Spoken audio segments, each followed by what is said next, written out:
굿모닝.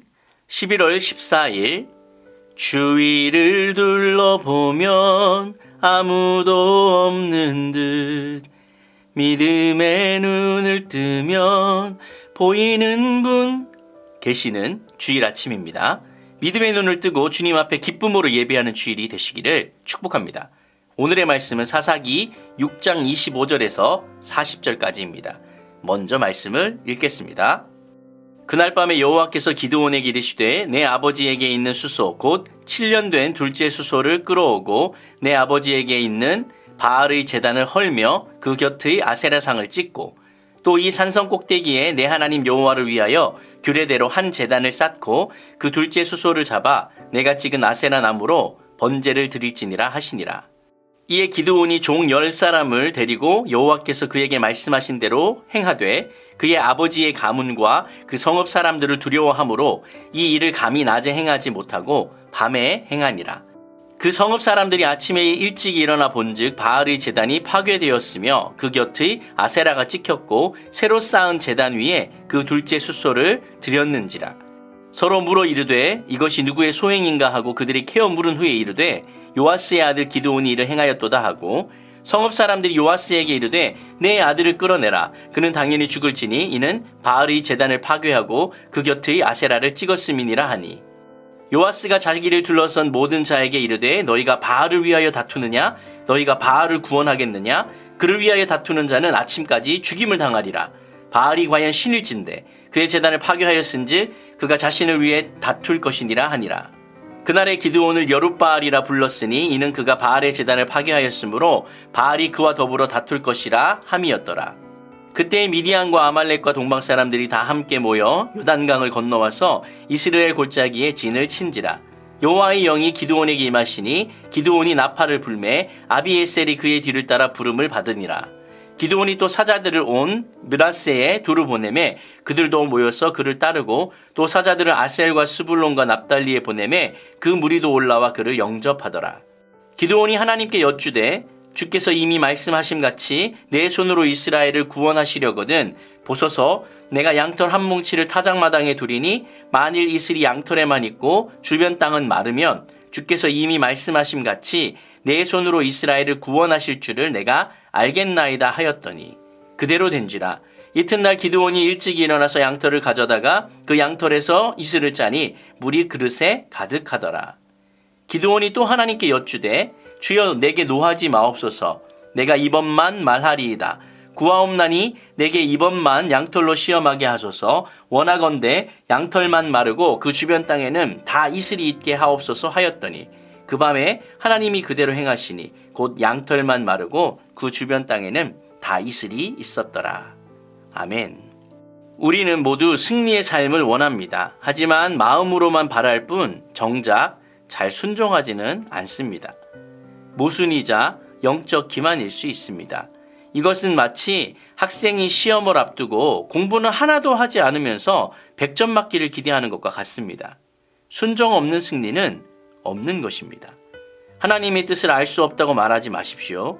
말씀은 분명하고 하나님의 요구는 뚜렷합니다.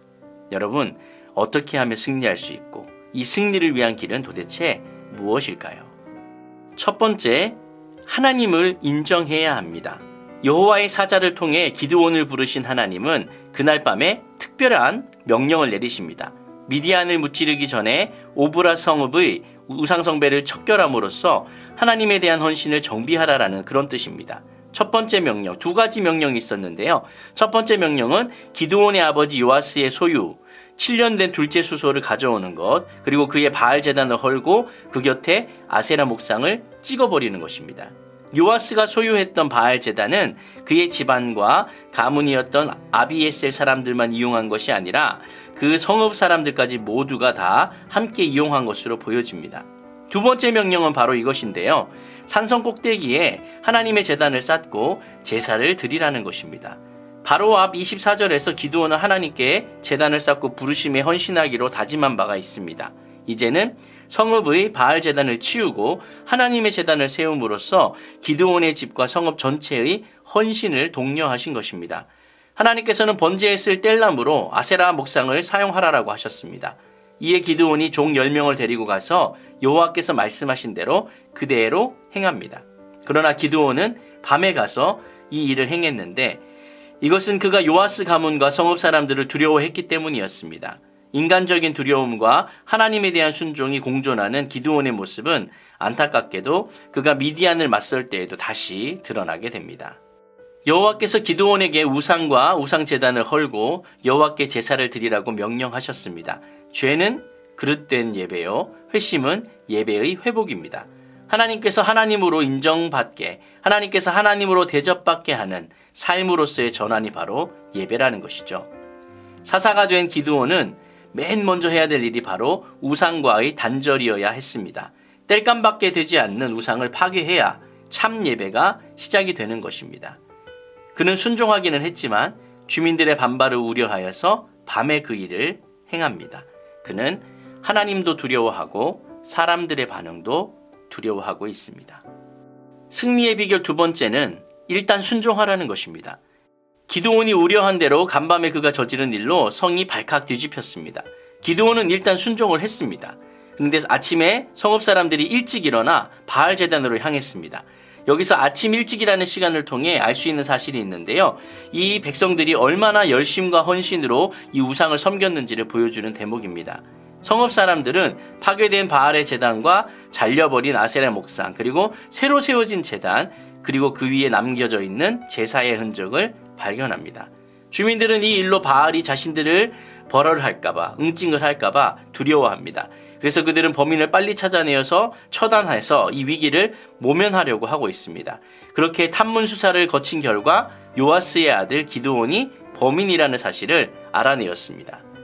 그리고는 요아스에게 기드온을 끌어내라고 소리쳤으며 그는 죽어 마땅하다라고 주장했습니다. 순종한 기드온과 대조적으로 이 성읍 사람들은 하나님 외에 다른 우상을 만들고 섬김으로써 불순종하고 있으면서도 자기 자신의 죄를 깨닫지 못하고 있습니다. 파괴되어버린 제단과 찍혀버린 우상을 보고서도 하나님의 심판을 두려워하지 않는 것이죠. 우상숭배의 죄로 심판받아야 할 대상은 그들 자신들이었지만 도리어 하나님의 명령에 순종한 기드온을 죽이려 했습니다. 이 아들의 위기 앞에 요아스는 너희가 바알을 위해 다투느냐, 너희가 바알을 구원하느냐라고 따집니다. 이 질문들은 감히 숭배자들이 나서서 신을 변호하려고 하고 바알 신을 대신하여 기드온을 응징하려고 하는 것은 잘못이다라고 가르치고 있는 것입니다. 신이 할 일은 신이 알아서 할 텐데 함부로 신의 영역의 일을 하지 말라라는 그런 뜻이죠.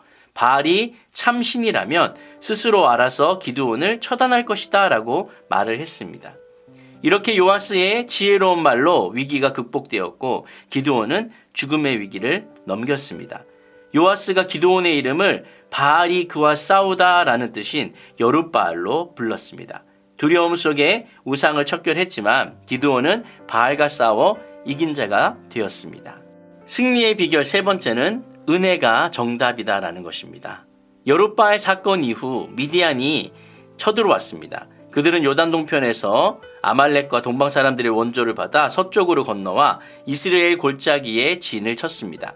이에 하나님은 기드온에게 여호와의 영을 옷 입히시고 기드온은 전쟁을 알리는 나팔을 불고 선두에 나섰습니다. 주변에 있던 지파들이 기드온의 부름에 응하여서 이 전쟁에 동참했습니다. 그러나 기드온은 다시 주저주저합니다. 이미 앞서 표징을 얻었습니다. 그래서 구원자의 소명과 하나님께서 함께 하시겠다라는 약속을 확인했음에도 불구하고 또 표징을 달라고 하고 있습니다. 마치 인간적인 계산에 치우쳐 머뭇거리고 두려워했던 바락과도 같은 모습입니다. 그래서 우리가 다 잘 알고 있는 양털 한 뭉치로 하나님의 표징을 구합니다. 그것도 한 번이 아니라 두 번이나 표징을 구합니다. 하나님은 이렇게 답답할 수도 있는 그 상황 속에서도 그 요청을 들어주셨습니다. 하나님께서 기드온의 적은 믿음과 주저함을 이해하시고 그의 모든 표징 요구를 다 받아주시는 것은 그를 통해서 미디안의 압제에서 이스라엘을 구원하시려는 하나님의 그 의지와 사랑이 그보다 훨씬 크시기 때문입니다. 기드온은 많은 군병을 모아놓고도 여전히 두려워서 다시 표징을 요청합니다. 하나님은 그의 불신앙에도 불구하고 반복된 표징으로 약속을 확증하셨습니다. 기드온 자신도 스스로 알고 있었습니다. 이렇게 자꾸 하나님께 물어보는 거, 표징을 원하는 것은 무례하다라는 것을 알 만큼의 시험이었지만 하나님은 묵묵히 들어주셨습니다. 하나님의 인내와 은혜가 그를 승리로 이끌어 주신 것입니다. 나의 용맹과 의지로 여기까지 온 것이 절대로 아닙니다. 여러분, 그분의 용납과 사랑을 잊지 마십시오. 말씀을 정리하겠습니다. 양털 뭉치로 우리가 하나님의 뜻을 감히 알 수 있다라고 생각하지 마시길 바랍니다. 내 미래를 결정론적으로 이해하여 캐내려고 하지도 마십시오. 말씀을 받았으면서도 이게 무슨 뜻인지를 확인하느라 시간을 허비하지 마십시오. 받은 말씀에 일단 순종하시기를 바랍니다. 한 걸음씩 순종의 길을 내딛다 보면 어느새 길은 명확해지고 하나님의 뜻은 분명해질 것입니다. 순종의 길을 걷다 보면 어느새 사명의 길이 완성이 되는 것입니다. 여러분 힘을 내십시오. 우리도 때로는 기드온처럼 두려워하고 주저하고 몇 번이고 확인을 원하는 때가 있습니다. 그럼에도 하나님은 묵묵히 우리와 그 길을 함께 가주십니다. 주님의 그 사랑을 온전히 신뢰함으로 순종의 이 하루를 걸어가시기를 예수님의 이름으로 간절히 축원드립니다. 아멘.